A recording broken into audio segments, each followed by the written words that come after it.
Welcome to the Daily Plunge. We are in the prophet Jonah, chapter 4, verses 1 through 11.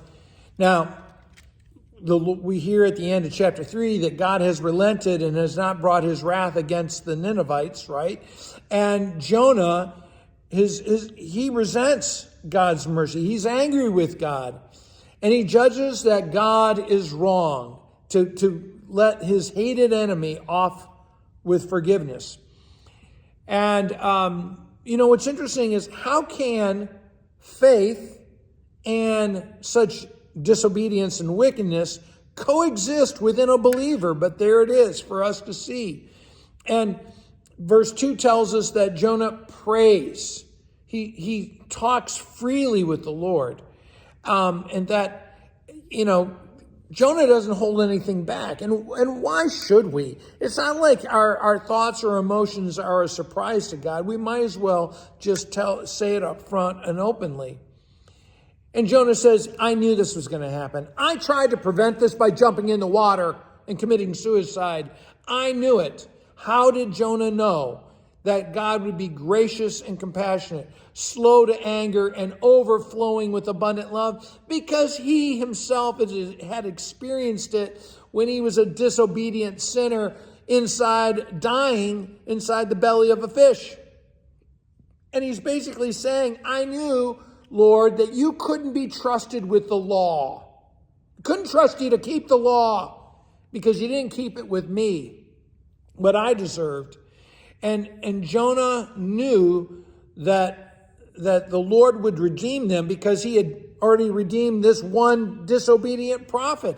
And that the God who could overcome despair and death could get over this molehill of sin and wickedness. I mean, one more time, because Jonah has already experienced the resurrection out of the belly of the fish, he knows that God can do this.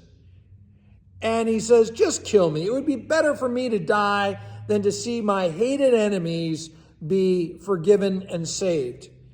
And what's interesting is you think about the flip side of that is that Jesus dies for his enemies to be forgiven and saved. And God asks, is it right for you to be angry? Now, we know the answer to this question already.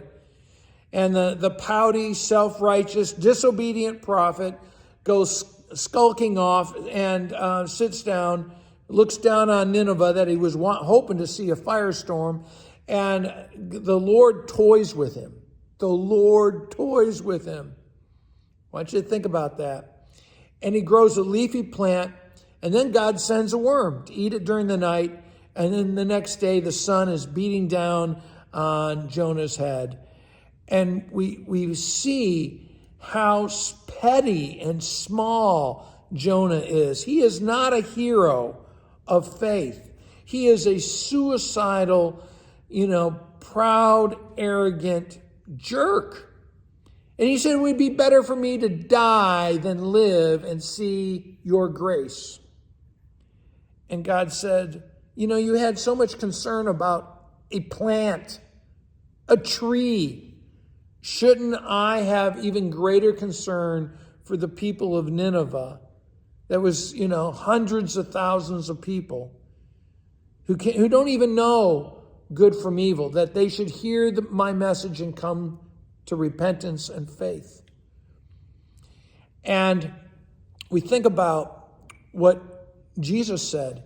He said that for this wicked and adulterous generation, there'll be no sign but the sign of Jonah. And Jesus said, if the people of Nineveh saw how you didn't hear the message of the gospel, they'd be laughing at you. They'd be mocking you for your silliness. So I hope you enjoyed studying Jonah. It really is a proclamation of both the law and the gospel, and even more so, how God works outside the law. Thanks. Have a blessed day.